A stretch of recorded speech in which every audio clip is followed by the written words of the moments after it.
Welcome to Lunch Hour Legal Marketing. I am Conrad Som from Mockingbird, and I have a cousin with whom I've spent all of 10 days with over the last probably 20 to 25 years. We're connected on social media, and we amazingly have two hemispheres between us, but are very much on the same page, both politically and as it pertains to the environment. It's a good one. And I'm Gyi Sakalakis from Attorney Sync, and I am in Wrightsville Beach, North Carolina. I've never been here before. This is Lunch Hour Legal Marketing, where we sit down, have a cheeseburger, and answer all of your marketing questions, of which we have one very, very good one. Gyi, you are in North Carolina. I'm north of you, as usual, even though you are up in the upper reaches of Michigan in many cases. I am currently on Cape Cod, sweltering in the heat. What are you doing in North Carolina? Well, we came to visit my freshly minted niece in Greensboro. Freshly minted. All right. Yes. And then we decided to make a family trip out of it. Went to the beach, and it's beautiful. I highly recommend it. Having a great time here in Wrightsville Beach. But it has been hot here, too. I think it's hot everywhere. I think it's even hot. Is it hot in Seattle today? Did you check? It is hot just about everywhere. Beyond our vacations, both to the beach, what else are we talking about? Wow, you're throwing me for a loop because I never do this part, but we're doing news, and we're talking investing in your law firm over the long term. All right, now my turn for once to say, Mr. Lockwood, let's hit that music. Welcome to Lunch Hour Legal Marketing, teaching you how to promote, market, and make fat stacks for your legal practice. Here on Legal Talk Network.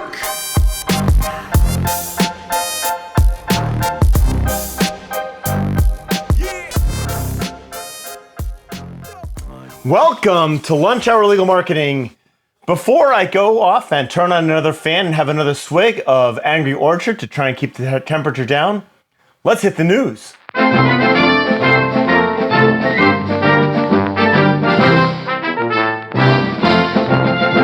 right, and we have a quick update. We did promise you to hear directly from Clio and Scorpion about their arrangement, their marketing agency, preferred, exclusive arrangement, whatever that might be. We were going to record this right now, but it was a little bit tricky to get all of the cooks in the same kitchen. We do have that scheduled for next week. And so stay tuned, subscribe to the pod, and we will make sure that you hear directly from Clio and Scorpion the difficult questions that Gyi and I throw their way. You've also heard us talk about the brouhaha that Ben Sessions has created in his market. We've got to report back on that. Gyi, what is the latest breaking news from Ben Sessions' social media vendetta? Ben Sessions wins. Did this elected prosecutor has resigned? He's resigned from one of his jobs. So Ben Sessions is calling this is a half victory. A half win for Ben. A half win. But we'll keep you posted. And I think the more I was thinking about this, Gyi, on vacation while I was kind of hanging out, I think it would be interesting for us to have a quick session with Ben to say, hey, listen, why was it, from a pure marketing sense, that you got involved in blowing the whistle around some pretty nefarious activity outside of your market? I mean, it's in the I same bet you he state. says it has nothing to do with marketing. Well, if he is a good marketing person whispering in his ear, he will talk about why he is just concerned for the public in general and the sanctity of the rule of law, which I suspect is utter bullshit.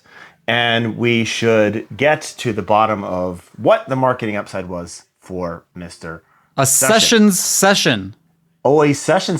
This sounds like we should be drinking a triple pale ale from Belgium. If any of you are big beer drinkers, you'll get my triple entendre.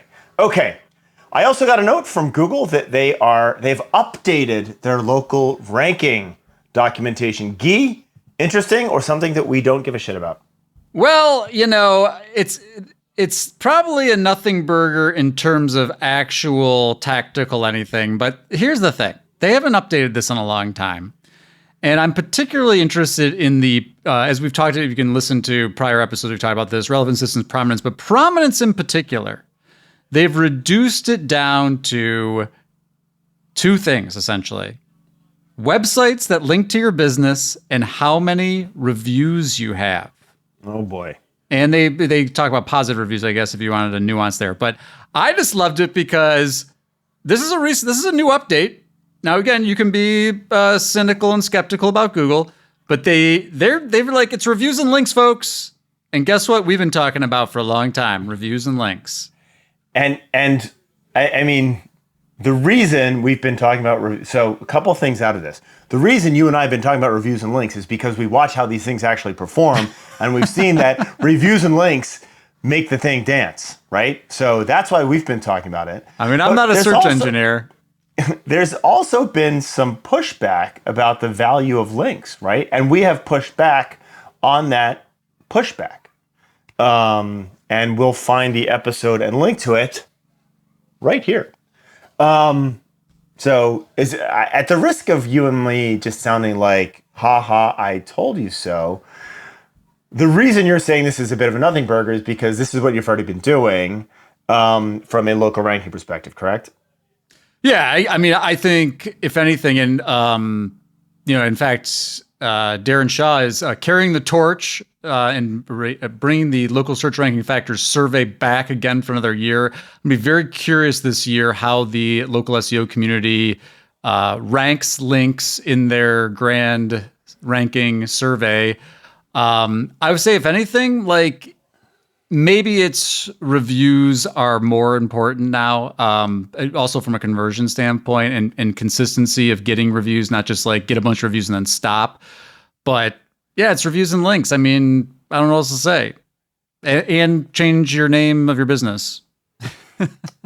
And so interesting foreshadow right there. Gyi and I are both members of Darren Shaw's survey, and we will be doing a full episode on the local ranking factors survey results, which will include opinions from beyond the two of us. So expect that coming down the pike. And finally, in the news, I find this much more fascinating, and it hasn't really been talked about much. Google business profiles are automatically adding social media links to businesses. What's going on here, Gyi? Why do you think this is so interesting? Yeah, and reported by Barry Schwartz at Search Engine Roundtable. Can't give enough love to Barry and Search Engine Roundtable. Go check out his publication. And speaking of Darren Shaw, he's quoted in this post, but they're seeing a huge surge in updated social media links in Google business profiles. And again, Google's doing this. So if you haven't done this yourself, which you should go check to make sure that Google got it right, because a lot of times Google doesn't get it right, and you might have the wrong social media links in your Google business profile. But even more interestingly is you're seeing social media content populated in one boxes for lawyer searches. And so short version is you're going to see, I've seen YouTube, I've seen Instagram, I've seen TikTok showing up in like with actual, almost like posts, like how you'd see a Google post show up in Google Business Profile 1 boxes. And I think that this intersection between search and social, like those lines continue to blur. Like I'd get on social. And I hate to give away the hypothesis of the episode, but the reason I want to have Ben Sessions back is because if anyone did social media extremely well over the last 2 months, it was Ben Sessions. And this whole, I call it a vendetta. I think that's probably the accurate term. He was prolific. He was not only prolific on social media, but he was well covered. And his social media content was well covered. And I mean, his social media accounts were actually the subject of a lawsuit threat, right? Because of this. And this was covered by the news, etc., blah, blah, blah. I am philosophically interested as to whether or not that had any impact on either his AI performance or his search performance, and if and how any of that shows up in his Google business profile. But now I've kind of given away the idea for an upcoming session. But I'll use that to, again, prostitute ourselves and suggest that you should subscribe to Lunch Hour Legal Marketing so you can answer that question with us. And speaking Okay. of subscribing, if you're watching us on YouTube, please like and subscribe to this podcast, or this channel, I suppose, on YouTube. Let's keep talking. And in fact, in our spirit of talking about long-term planning, both from the perspective of in-house marketers and law firm owners, check out this episode on the diary of an in-house marketing director. All right, Gyi, I got some mail from Holden Rupp. Not mail, you're looking quizzical. I don't mean in my mailbox. I mean in my internet mail communications. Your electronic Holden mail. Rupp. I don't even know if it was, as the old people call it, electronic mail. It was through some form of outreach. This was from Holden Rupp, longtime listener, first time questioner. And Holden wrote, I would love to go to the summit. Your latest podcast said you could send me some information on how to pitch this to the partner in charge. And so we're going to answer this question very self-servingly to convince you guys to go and convince your bosses or the powers that hold the checkbook to send you out to Las Vegas to join me and Gyi September 22 through 24 for the Lunch Hour Legal Marketing In-House Summit. But then we're going to parlay this question into a bigger conversation about you're the in-house person.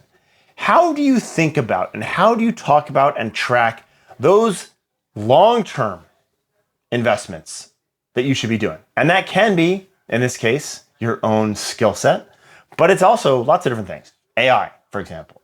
SEO, this has been the old one. So we're going to talk about how to talk about and how to think about those long-term things. But first, Holden's questions. Gyi, what can we tell listeners who want to go and pitch 3 days and $800 to go and hang out with us?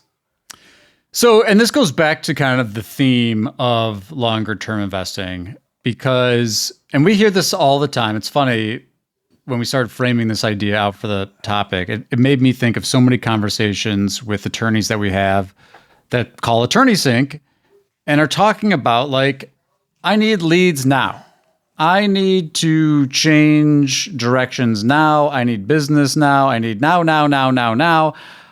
You know, and this isn't unique to law firms. Businesses in the United States, there's been tons written about how they are way too short-term focused. But to answer Holden's question, you've got to start with how do you change the managing partner, the partners in charge's mindset about making longer-term strategic decisions? Because let's face it, folks, and this is going to be the opposite point, sending someone to Lunch Hour Legal Marketing Summit is not going to likely change your lead volume in October of 2025.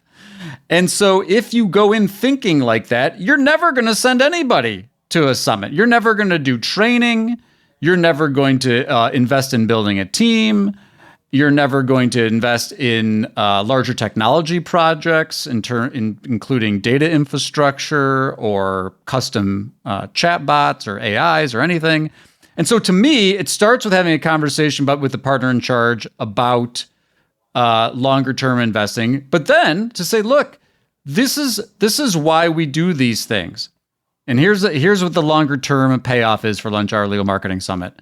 Number one, I promise you are going to learn things at Lunch Hour Legal Marketing Summit that you are not doing at your law firm today. Now, again, they might not change your lead volume in October, but I promise you, you will take something away that it will change your direction or reprioritize something at your firm from a growth standpoint. The second thing that you will walk away with that I promise you will get is you will make a connection with at least one other person that is battling the same battles that you are battling and is going to be able to help you navigate solving these issues even beyond the summit itself. And so again, why, and Conrad and I talk about this in designing the conference. Why should people go to conferences? You can go to YouTube.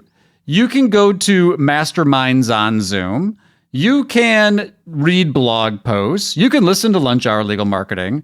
But the real value is to be in the room with somebody that's dealing with a lot of these issues and them talking specifically about how they've solved these issues, and then taking that connection, that relationship that you've built with that person, and now having a new resource to be able to have these conversations with that person over a longer period of time.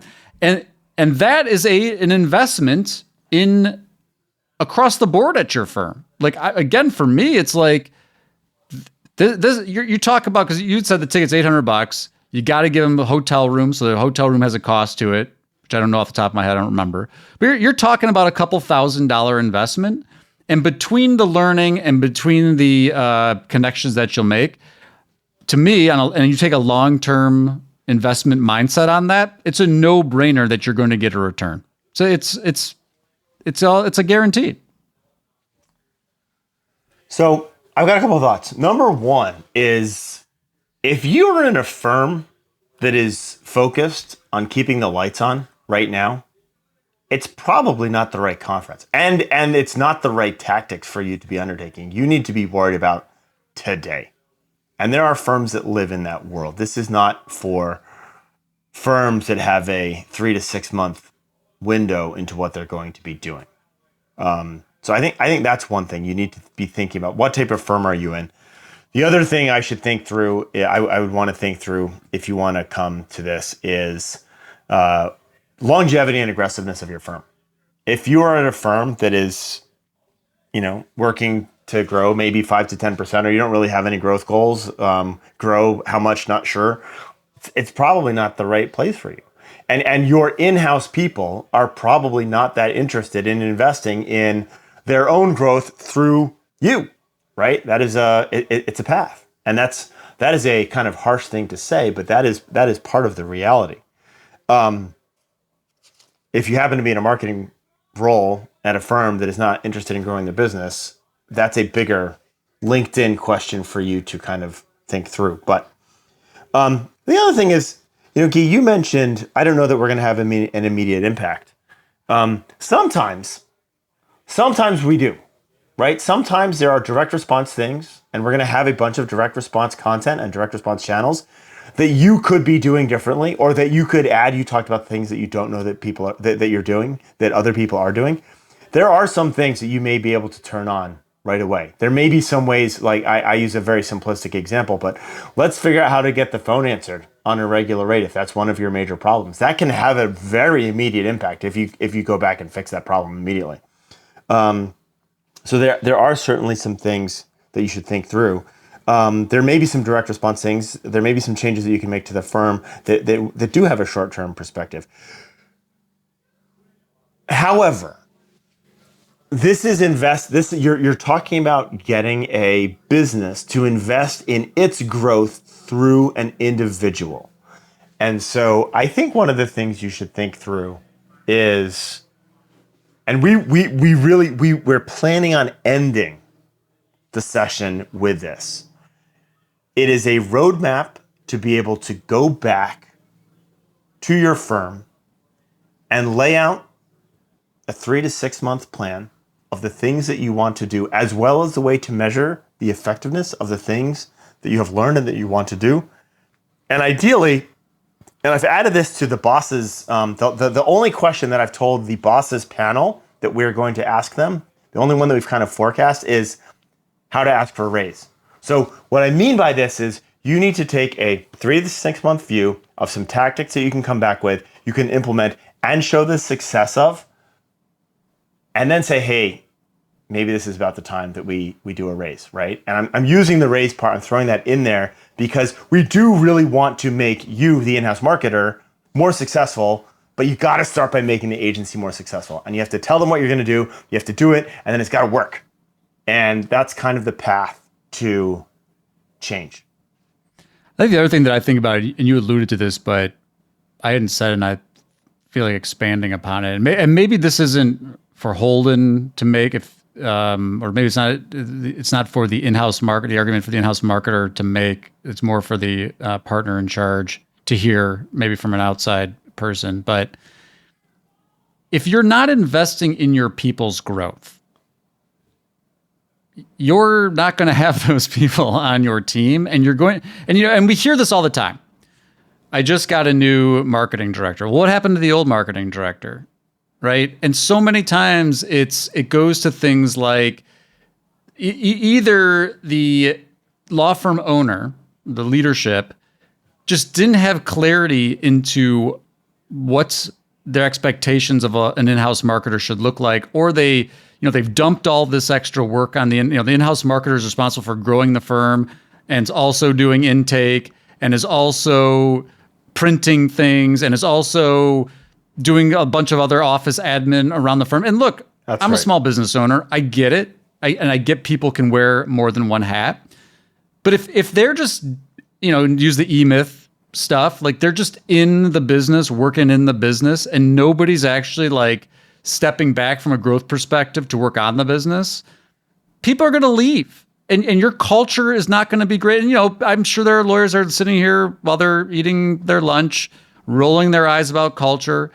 And I'll be honest, if that's where you're at in your firm's journey, you're right, Conrad. The summit probably isn't for them. Like, you have to get to a point where you can step back and be like, we're doing a bunch of stuff, but is this even the right stuff to be doing? And that's the right part that the summit brings to you, is to say, hey, here's some blind spots you probably don't even realize that you have.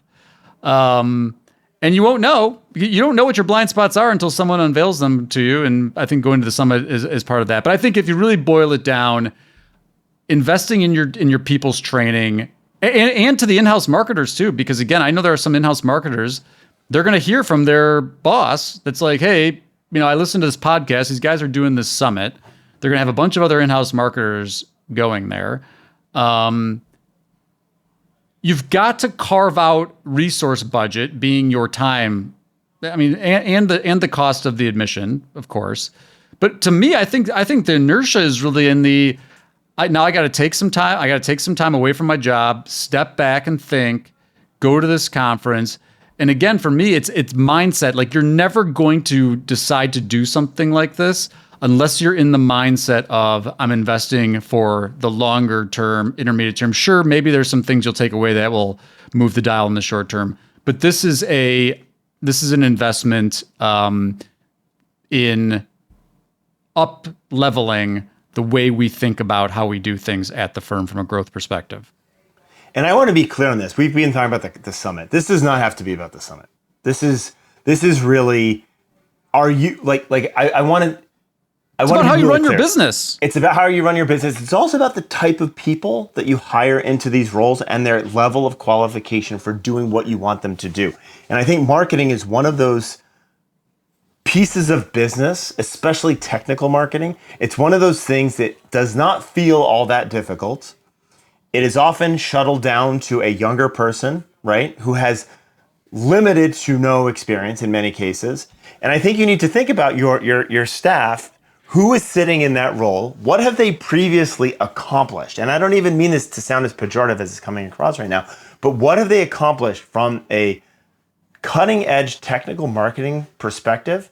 And if the answer to that is not much, they were just the person who knew how to log into our Facebook account, and that's probably one end of the extreme, there's so much more that person can deliver for you.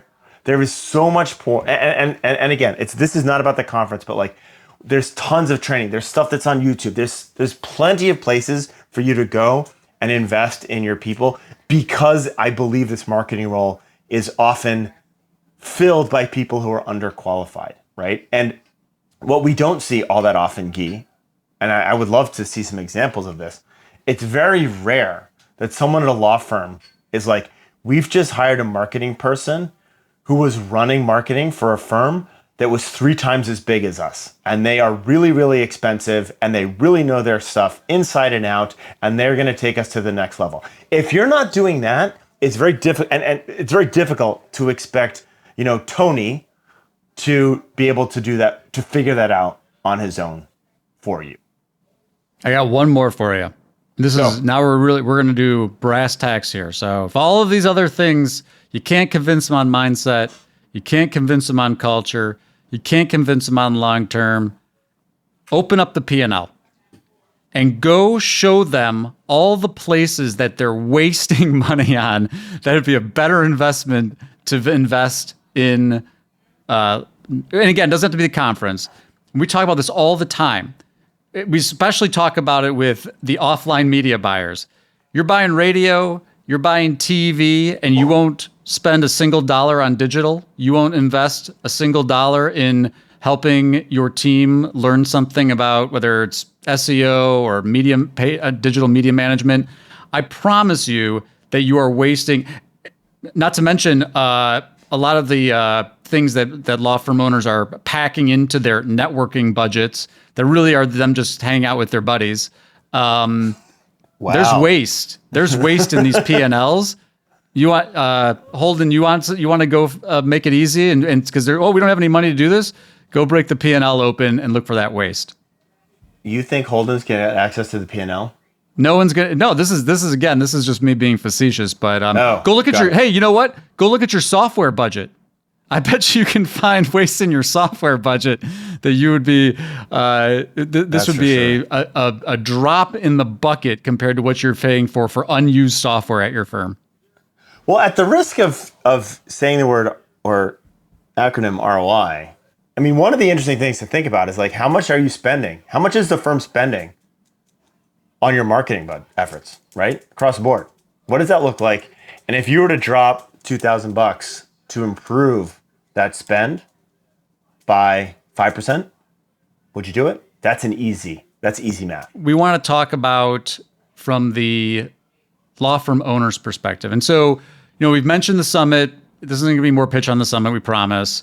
But we do have to highlight that one of the things that we're very excited about that's happening at the summit is we're doing a CMO panel, and then we're going to do an owner's panel on a separate day. And so we're going to get this juxtaposition between how CMOs think about things and navigate some of these things and how law firm owners think about these things. And so for the law firm owners out there, now we're going to talk about long-term investing from the owner's perspective. And with that in mind, Conrad, what are some of the things that you think about when you think about long-term investment from the owner's perspective? Well, I think there are four things on my head. Maybe we should hit them one at a time. But you and I have been talking ad nauseum for years about brand, right? And we've talked about brand affinity instead of brand awareness, right? So not just I know who you are, but I like who you are.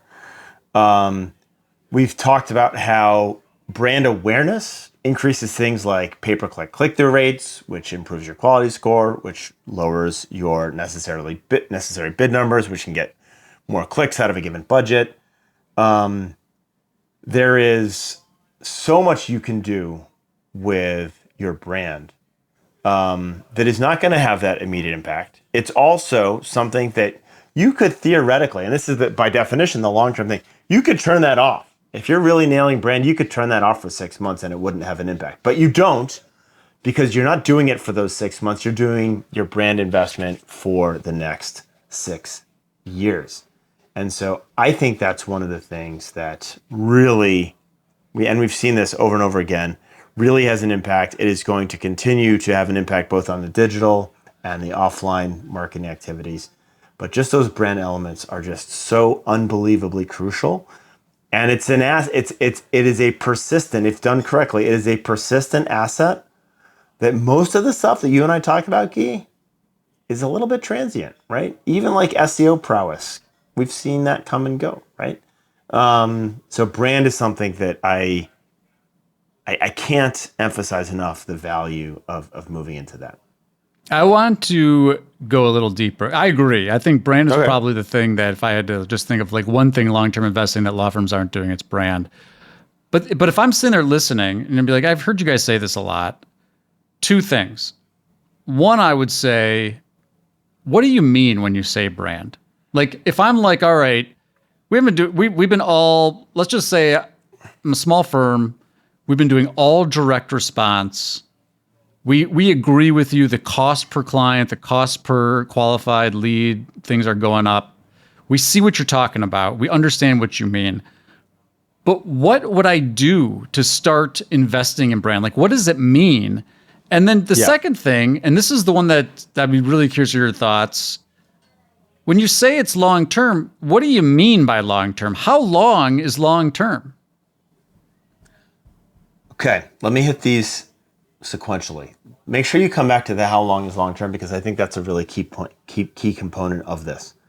So when you are talking about brand, and I mean, Gyi and I, those loyal listeners will know that Gyi and I have mocked, made fun of, and downright jeered metrics like impressions, right? Doesn't really matter because impressions don't pay the bills. But when you're talking about brand, you're really talking about putting something that's recognizable in front of someone over and over and over and over again. And this is why we've used this example over and over again. This is why Coke still has a massive marketing budget. Even though if they turned their branding efforts to zero tomorrow, they would still sell as many Cokes. Eventually that runs out. And so when you talk about tactically, I think there are a couple of things to think about. Number one, there's a reason you guys are sitting here and Gyi has got the cheeseburger sitting on his left pec. Lunch hour legal marketing. We put this in, and there's a reason that if we weren't on vacation, my background would have my logo on it all the time. We're always putting that logo in front of everyone. And it's not to remind people that if they have an SEO problem that they can come and call us. And it's not to say if someone that you know has been injured in a motorcycle accident, please call Fred and June, right? Like it's not that. It is the repeated exposure. Now, we did an episode a long time ago around dark social. We talked about building brand affinity instead of just brand awareness. And so I want to hit on that really quickly. Having something that cheeseburger stands for, I mean, Gyi and I stand for, we want you guys to be empowered. We don't want you to get taken advantage of. We are going to mercilessly quiz the Scorpion and Clio mouthpieces about why that is a good thing for anybody that they have this relationship. We stand for that. And so we're building an affinity with you because you guys feel the same way. And I don't care what that affinity is, if it's you like people who run, or you like the small town of Sheboygan, or you are into empowering women to run business, own businesses. It doesn't matter. The stand for something is a part of the brain, and that is more than awareness, that is affinity. And the third stool to the brand answer that you asked me, and this is very, very difficult. We're doing a session where we're calling Don't Boil the Ocean. In many cases, people feel like I'm too small to build a brand within my market. And this is why it is very important to segment your market down to people. Even if this is an affinity play, we're only going to put our brand in front of this group of people. Simply because we lack the budget to cover all of Chicago. Simply because we can't compete with Morgan & Morgan across all of Atlanta. We're going to find a way to get our brand in front of the same people, multiple impressions over and over and over again. So they're seeing you more than they see anyone else because you are extremely focused. So those are the three tactical elements to the brand stool that you really have to take into account. Otherwise, you are going to fail. No, that makes a lot of sense. And so let's say I'm going to start doing that stuff. I'm doing the stuff you guys are, Gyi and Conrad talk about. What expectations should I have? Like, what should I be looking for, even if it's a leading indicator that this stuff is working? I mean, I hear you on impressions. Yep. But can't we say more than that? Can't we say, like, what should I be listening for that, like, oh, my brand and these investments I'm making in brand are starting to resonate? Like, what should I be seeing or hearing? Gyi gave me the softball across the plate by saying, what am I listening for? And what you are listening for is your inbound inquiries to the firm. Mention your firm. I am looking for you. And you will see this in Google Search Console, where you'll see impressions for the brand start to rise. You will see the cost from your pay-per-click branded campaign start to rise. I just had a conversation with a firm dropping $18,000 a month on their brand. And that money is well spent. You're starting to see this. But really, it's the listen for. How did you hear about us? How did you hear about us? Should I send someone a thank you? Oh, I saw you on the whatever it might be. I heard the radio. I did this. I did that. And if you try and work your attribution down to perfect one-to-one attribution when you're doing brand stuff, it will never work. So don't try to. But start listening for mentions of, I know your name, or I heard you on the radio when you're doing those intakes. That is unbelievably valuable. Yep. The other place that I would listen for, you will see an uptick in referrals. So Conrad said this, but like you'll be like, and this is the thing that's so funny about this is people will say, oh, it's referrals are cornerstone of the business. But if you ask a little further, and again, I'm not saying you do this during intake, but what you find is that when someone gives you the name of somebody that referred them to you, and then you ask that person, often it is because of some of this brand activity, right? Like, yep. I saw your ad, and so I referred. I saw you at this local community event, and so I referred. And I think that too many lawyers are still stuck in this like referrals are free world where it's like you just do good work, people sing your praises and send you business. And I would say this, you must do good work. You must give people remarkable experiences, and you should be advertising to your referral sources because they're not thinking about you. They forget about you. They know 10 other lawyers that do what you do. And so this is where that brand marketing comes into play. And it's funny though, because so many times, unless you're actually like monitoring and tracking your brand investments and what those campaigns are doing in conjunction with your qualitative and quantitative attribution data, people will say things like, oh, just a good month for referrals. And it's like, no, it wasn't just a good month for referrals. It was the time and money you were spent investing in brand that were driving more referrals for you. And that time and money was over the last 20 months. It wasn't the month before, right? That's the key element here. Okay, exactly. Gyi, the other thing... Sorry, you just answered my second part of my question, which is how long, and so 20 months. So is 2 years, is 1 year? If I'm doing this brand stuff, how fast am I going to start to feel this impact? I think, let me give you two answers. I think for the flywheel to be working, right, you're looking at a 24-month time horizon. Having said that, you will start to experience, this was something I genuinely don't believe and I am genuinely wrong about. You will start to see the impact of brand advertising as a direct response vehicle much faster than I intellectually think you will. And what do I mean? I'm kind of word salading here. I'm surprised at how effective brand work is at generating direct response business, right? So this is an example of we're talking about a long-term thing, a brand thing. When people get in an accident, they want to see you. Having said that, sometimes it does actually work as direct response. And that has surprised me the extent to which that is true. Where you can start running branding and you're generating business right off the bat from a branding perspective. It shouldn't be the objective. Yeah, sorry, go ahead. No, I totally agree with you. Intuitively, I've always thought, but you know what I've noticed is the key factor with the speed? It's how much your brand resonates. If you've got good strong brand position, if you've got strong affinity. So, the simple version of this is the thing you're passionate about, you're out there in the community, you're investing in visibility in that community, and your message is compelling in that community, it happens a lot faster. If it's a picture of you talking about how hard you fight and things exploding in the background and gavels and American flags, yep, it can still work, but it's probably going to take a lot more impressions. It's probably going to take a lot more, quote unquote, hammers over the head to get your marketing message built into somebody's mind than if it's a message that's appealing. It's the same thing with the billboards, right? These billboards that are like supporting teachers in the local community, or they're interesting, whatever it is. Again, I don't mean to just go down this like it's got to be like support local. There are brand messages that can be appealing in other contexts. Look at Top Dog, right? Top Dog's messaging, his brand messaging appeals to his audience.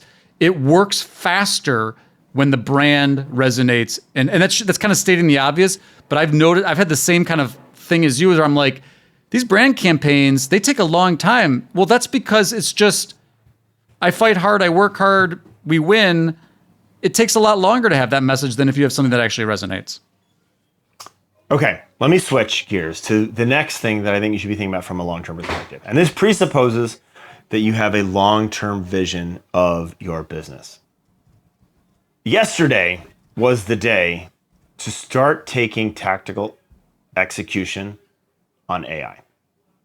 And I think you and I need to clear up a couple of things here. And I'm going to do this Socratically by asking you some questions.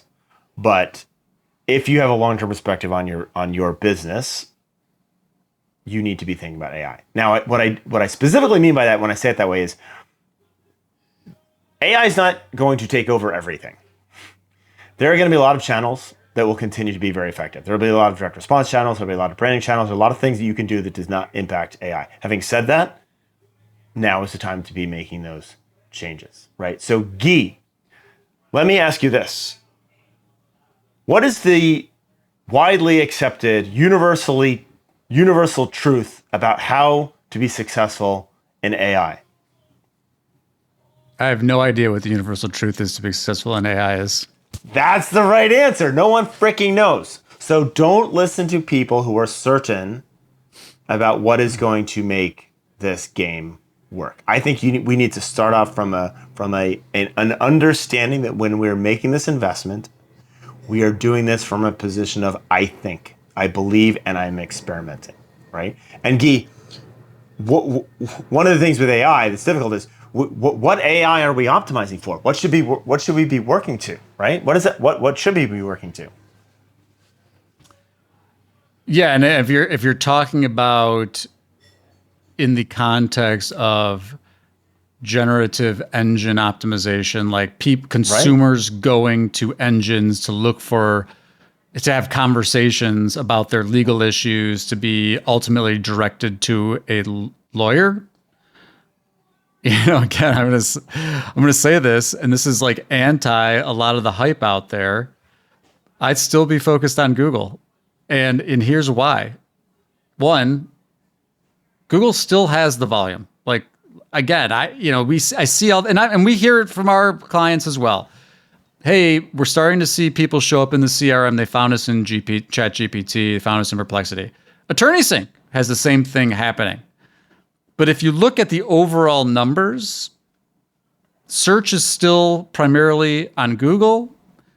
There is opportunity on these other platforms. There is opportunity on social. But guess what? For a lot of the lower funnel business lookup terms on ChatGPT, you know what they're using? Google business profile data. They're showing you Google business profile. What's Google showing in AIOs and AI mode?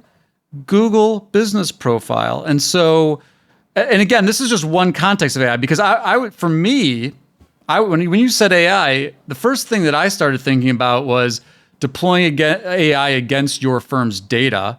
And my big long-term investment thing, it's the length of the term varies depending on how big the lift is to get your data in check.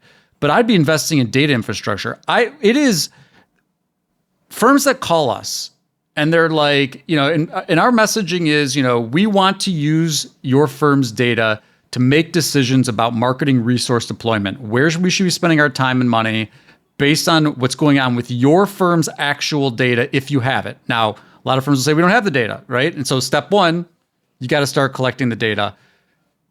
So we start diving in. We start getting access to accounts. We start looking at what's going on.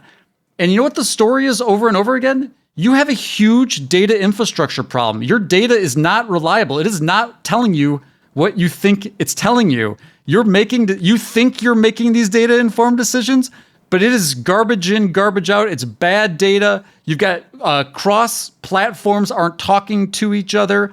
And so for me, the long-term investment would be in data infrastructure. And I cannot tell you how much pushback we get about making that investment. It is, people are like, I want to grow. I want to spend money. I want to invest in marketing. We're like, we want to help you do that, but do it from a data-informed approach. we don't want to spend any money investing in the data infrastructure. And so for me, and for a variety of reasons, some of it's cost, but some of it goes back to the same concept. It's going to take some time to get your data infrastructure right.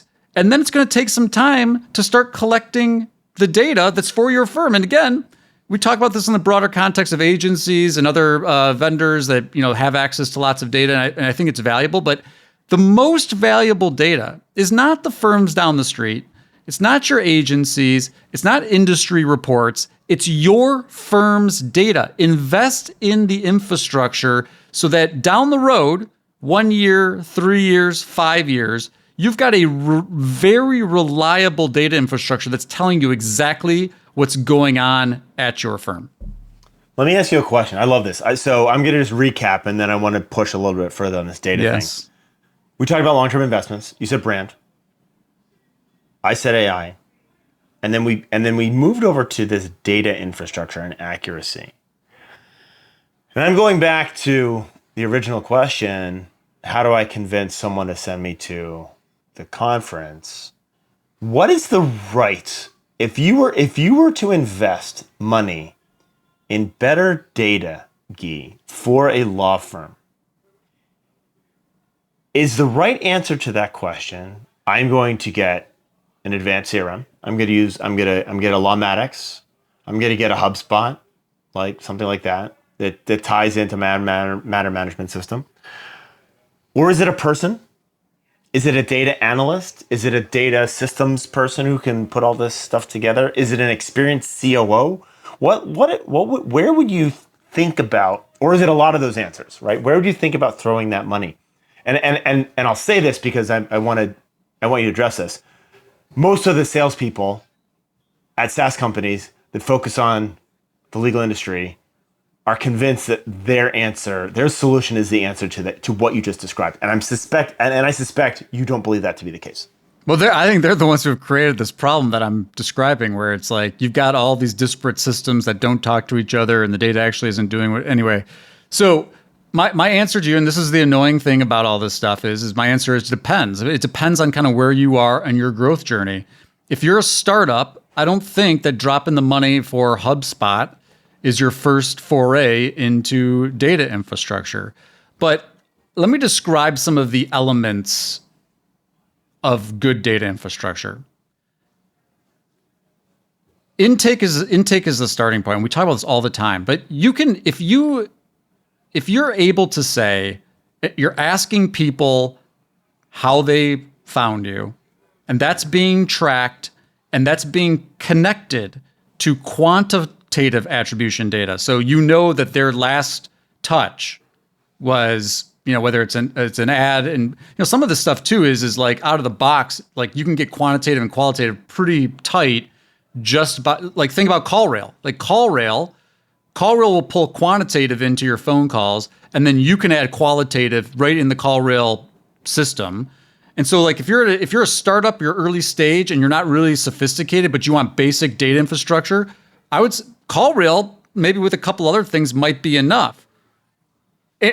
But this segment brought to you by CallRail. Well, this goes to your second point, which is if you don't have a person that's actually actively managing CallRail and holding people accountable for entry into CallRail and making sure that maybe you're listening to summaries or implementing the tagging system for the AI assist and all this kind of stuff, then the tool's going to do what it is. But to me, like the centerpiece is to make sure that you understand accurately how people are actually finding you, and then once they've found you, what their journey looks like in terms of contacting and hiring you.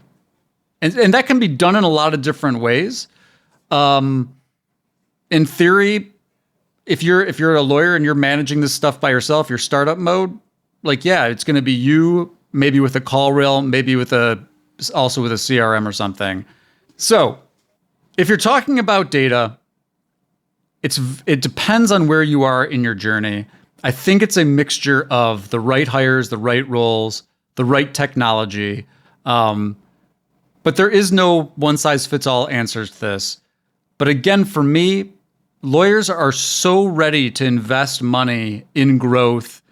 They're ready to invest money in operations at their firm, but they're reluctant to invest in the data function. And I think that longer-term investment pays off a huge dividend. And so I would encourage you to make that investment. And that will be something that also we'll be talking about at the summit. And with that, we are unfortunately out of time. Thank you so much for joining us for this episode of Lunch Hour Legal Marketing. And we hope you're able to convince your boss to let you go to the summit. Please do like, subscribe, and connect with us anywhere you find us. And we'd love to hear from you. If you have questions, topic ideas, please do reach out. Until next time, Gyi and Conrad for Lunch Hour Legal Marketing. Money makes a, it makes a world go round.